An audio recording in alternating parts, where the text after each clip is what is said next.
வணக்கம் நண்பர்களே, இன்றைக்கி 27th April Hindu editorial first article தான் இப்போ நம்ம பார்க்க போகிறோம். இந்த வீடியோ ஃபுல்லாக பாருங்கள், பார்த்துட்டு கீழே அந்த லிங்க் கொடுத்துருங்க. அதில் போய் பார்த்தீங்கன்னா வேர்ட்ஸ் தமிழ் மீனிங்கோடு இருக்கும். ஸோ கண்டிப்பாக எல்லாத்துக்கும் யூஸ்ஃபுல்லாக இருக்கும்னு நினைக்கிறேன். வாங்க ஆரம்பிக்கலாம். சேஃப் ரிட்டர்ன், அதாவது இந்த ஆர்டிகளோட தீம் என்ன அப்படின்னு பார்த்தீங்கன்னா, ஆன் மைக்ரண்ட் ஒர்க்கர் டிஸ்ட்ரெஸ் அப்படின்னு எல்லாத்துக்கும் தெரியும், ஒரு கவலை இல்லை துன்பம் அப்படின்னு சொல்லுவோம். அதுதான். ஸோ இந்த லாக்டவுனால் அந்த மைக்ரண்ட் ஒர்க்கர்ஸ், அதாவது புலம்பெயர்ந்த தொழிலாளர்கள் இருக்காங்க பார்த்தீங்களா, அவங்க படுற கஷ்டம், அது பற்றின ஆர்டிகல் தான் இது அப்படிங்கிறாங்க. A month after one of the most stringent global lockdowns was imposed in India to tackle the pandemic, the travails of the migrant worker have shown no signs of ending. So stringent அப்படின்னு பார்த்தீங்கன்னா ரொம்ப ஸ்ட்ரிக்டான அப்படின்னு சொல்லுவோம்ல, கடுமையான இல்லை கண்டிப்பான அப்படின்னு சொல்லுவோம்ல தான். இம்போஸ்ட் அப்படின்னு எல்லாத்தையும் தெரியும், ஒரு திணிக்கப்படுறது அப்படின்னு சொல்லுவோம்ல தான். டேக்கிள் அப்படின்னா சமாளிக்கிறது அப்படின்னு சொல்லுவோம்ல தான். ட்ரவல்ஸ் அப்படின்னா பார்த்தீங்கன்னா ஒரு சிரமம் இல்லை துன்பம் அப்படின்னு சொல்லுவோம்ல தான். ஸோ ஒரு மாதத்துக்கு அப்புறம் அதாவது உலகத்திலே ரொம்ப கடுமையான இல்லை கண்டிப்பான ஒரு ஊரடங்கு உத்தரவு போட்டதுக்கப்புறம் அதாவது மக்கள் மேலே இந்தியாவில் திணிக்கப்பட்டதுக்கப்புறம் பார்த்திங்கன்னா, எதுக்கு அந்த ஊரடங்கு உத்தரவு போட்டாங்க, இந்த பேண்டமிக்கை சமாளிக்கிறதுக்காக தான் இந்த ஊரடங்கு உத்தரவு போட்டாங்க. ஸோ இதுக்கப்புறம் பார்த்திங்கன்னா, அந்த புலம்பெயர்ந்த தொழிலாளர் இருக்காங்க பார்த்திங்களா, ஒர்க்கர்ஸ், அவங்களுக்கான அந்த சிரமம் இல்லை துன்பம் முடியறதுக்கான எந்த ஒரு அறிகுறியுமே இல்லை. ஒரு மாதம் ஆனதுக்கப்புறம் கூட இன்னும் அவங்களோட துன்பம் இன்னும் தொடர்ந்துக்கிட்டே தான் இருக்குது அப்படிங்கிறாங்க. The government told the Supreme Court in late March that arrangements had been made to provide temporary shelters with food for migrant workers, and as of then, none of them was on the road. Just days after the lockdown had triggered an exodus of people to their native places. Exodus அப்படின்னா பார்த்தீங்கன்னா மக்கள் கூட்டமாக வெளியேறாங்களா, அதுதான் Exodus அப்படிங்கிறது.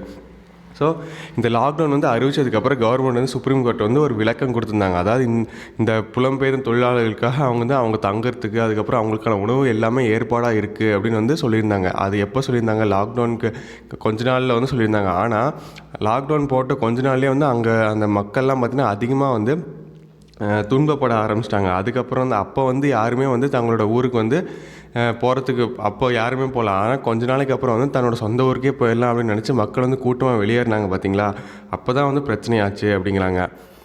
But reports have shown that thousands continue to travel long distance, most of them by foot, to escape distress condition or to their families.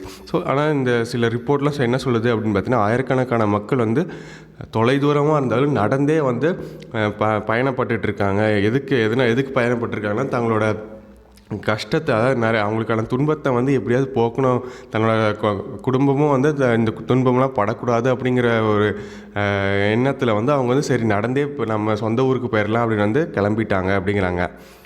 Meanwhile, lakhs of workers who are dependent upon daily and casual labor are still stranded in Mumbai and Delhi without wages. Stranded அப்படின்னு எல்லாத்தையும் தெரியும், ஒரு சிக்கி தவிக்கிறது அப்படின்னு சொல்லுவோம்ல தான். So ஆயிரக்கணக்கான மக்கள் அவங்களோட சொந்த ஊருக்கு நடந்தே கிளம்பிட்டாங்க. இருந்தாலும் இன்னும் லட்சக்கணக்கான மக்கள் மெட்ரோபாலிட்டன் சிட்டிஸான மும்பை, டெல்லிலாம் பார்த்திங்கன்னா இன்னும் எந்த விதமான ஒரு சம்பளமும் இல்லாமல் சிக்கி தவிச்சிட்டு இருக்காங்க இன்னும் அப்படிங்கிறாங்க. The functioning of shelters in several places has been uneven across states and metropolitan cities. So அந்த மக்களுக்கான தங்குற இடம் இருக்குது பார்த்தீங்களா, அது ஒரு சமமான நிலைமையில் இல்லை. ஒவ்வொரு ஸ்டேட்டில் இருக்குது, சில ஸ்டேட்டில் இல்லை, அந்த வசதிகளும் நிறைய ஸ்டேட்டில் இல்லை அப்படிங்கிற மாதிரி ஒரு அன்ஈவனாக இருக்குது அப்படிங்கிறாங்க. With the ongoing lockdown hurting the economy, the finance minister relief measures have been insufficient in providing for their needs. So இந்த லாக்டவுன், இந்த ஊரடங்கு உத்தரவு பார்த்திங்கன்னா பொருளாதாரத்தை அதிகமாக பாதிச்சிட்ருக்கு. அதுக்காக ஃபினான்ஸ் மினிஸ்டர் நிர்மலா சீதாராமன் ஒரு நிவாரண நிதி அறிவித்தாங்கல்ல, அப்படி அறிவித்ததும் போதாமல் தான் இருக்குது, அதாவது பத்தாமல் இருக்குது. அந்த தேவைப்படுறவங்களுக்கு அந்த நிவாரண நிதி அவ்வளோ அதிகமாக இல்லை அப்படிங்கிறாங்க.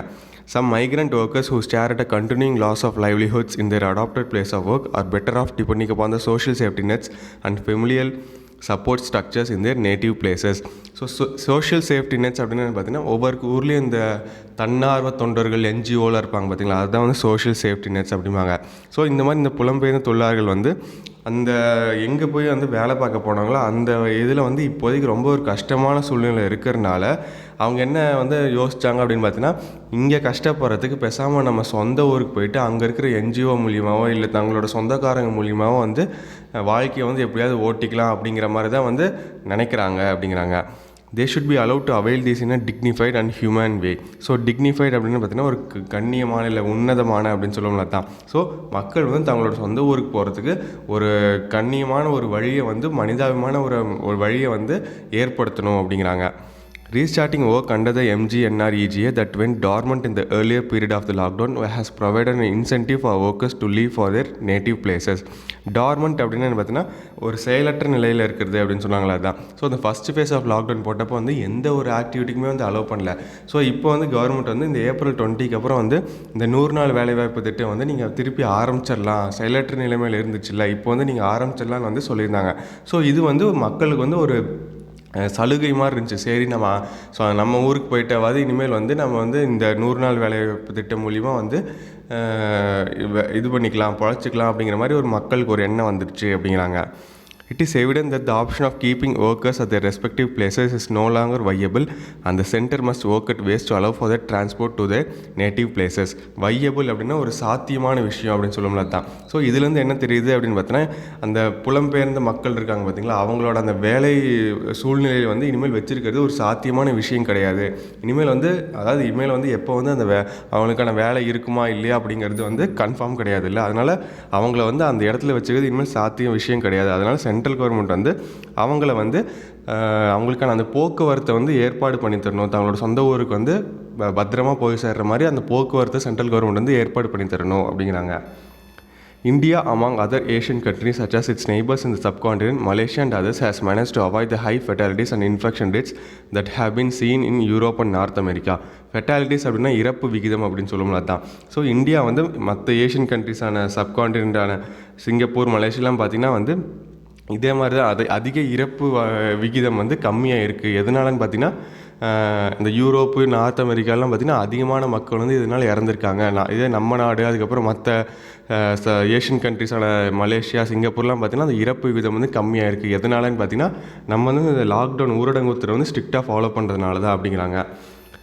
The lockdown has helped, but it has come at a huge humanitarian and economic cost. So இந்த ஊரடங்கு உத்தரவு வந்து ஒரு நல்ல விதமாக வந்து உதவி பண்ணியிருக்கு. ஆனால் எந்த ஒரு இதுலன்னு பார்த்தீங்கன்னா, பொருளாதாரமும் மனிதாபிமானமும் பார்த்திங்கன்னா வந்து அந்த அதுக்கு ஒரு வழியாக கொடுத்து தான், ஒரு செலவாக பண்ணி தான் நம்ம வந்து இந்த லாக்டவுனை வந்து நல்ல விதமாக வந்து யூஸ் பண்ணிகிட்டு இருந்திருக்கோம்.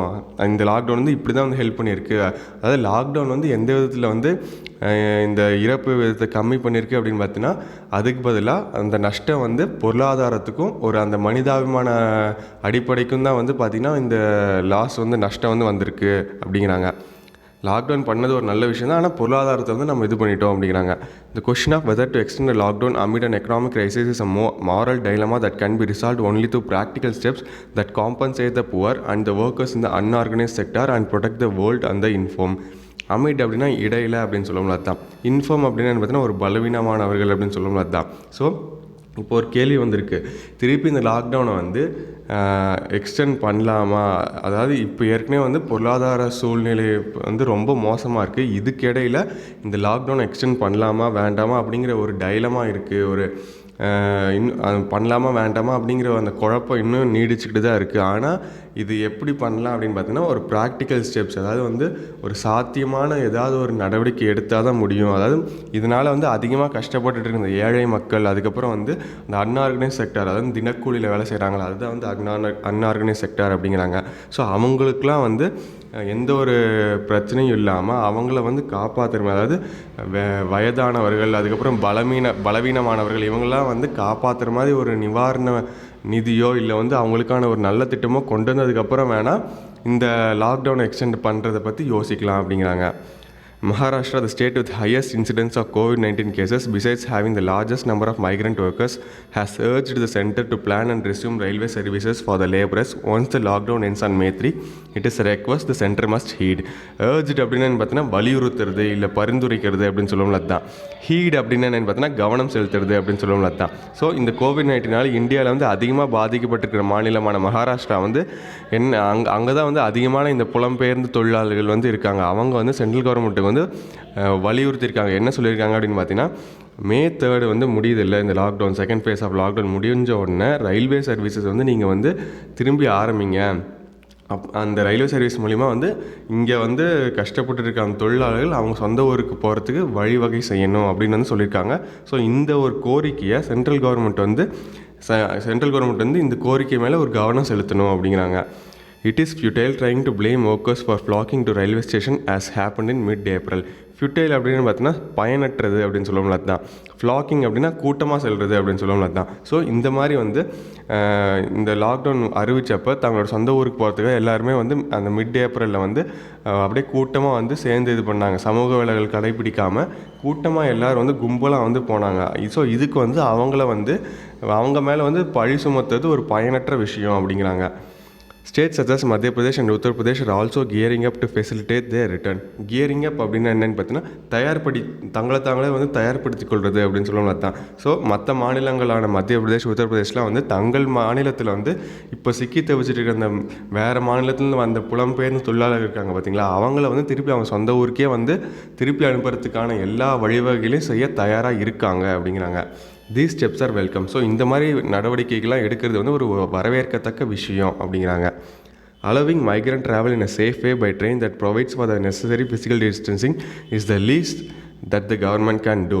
ஸோ இப்போ வந்து இங்கே இப்படி இந்த மாதிரி சிக்கி தவிச்சிட்டு இருக்க இந்த மக்களை வந்து தங்களோட சொந்த ஊருக்கு வந்து ட்ரெயினில் வந்து அனுப்பி வைக்கிறது, அதாவது சமூக விலகலை கடைப்பிடிச்சு அவங்கள வந்து எல்லா விதமான இதுவும் வந்து ஸ்டெப்ஸும் எடுத்து அவங்கள வந்து தங்களோட சொந்த ஊருக்கு அனுப்பி வைக்கிறது தான் வந்து இப்போதைக்கு வந்து கவர்மெண்ட் அட்லீஸ்ட் இதை மட்டும்தான் பண்ண முடியும், அட்லீஸ்ட் இதையாவது பண்ணலாம் அப்படிங்கிறாங்க. ஸோ இந்த ஆர்டிகளோட ஓவர்வியூ என்ன அப்படின்னு பார்த்தீங்கன்னா, amid the COVID-19 crisis the distress faced by migrant workers must not be ignored. So இந்த COVID-19 மக்கள் வந்து அதிகமாக துன்பப்பட்டுட்டு இருக்காங்க. பொருளாதார ரீதியாகவும் சரி, மற்ற இது பிரச்சனையும் நிறையா வந்து நெருக்கடியான சூழல் நிலவிக்கிட்டு இருக்குது. ஸோ இந்த சமயத்தில் இந்த புலம்பெயர்ந்த தொழிலாளர்கள் படுற கஷ்டத்தை கவர்மெண்ட் வந்து புறக்கணிச்சிடக்கூடாது, ஒதுக்கி வச்சிடக்கூடாது. அவங்களுக்கும் வந்து தேவையான விஷயங்களை வந்து செஞ்சு கொடுக்கணும் அப்படிங்கிறாங்க. ஸோ இதான் மக்கள் இந்த ஃபர்ஸ்ட் எடிட்டோரியல். கீழே அந்த லிங்க் கொடுத்துருக்க வேர்ட்ஸ் வித் தமிழ் மீனிங்கோட இருக்கும். ஸோ கண்டிப்பாக எல்லாத்துக்கும் யூஸ்ஃபுல்லாக இருக்கும்னு நினைக்கிறேன். நன்றி, வணக்கம்.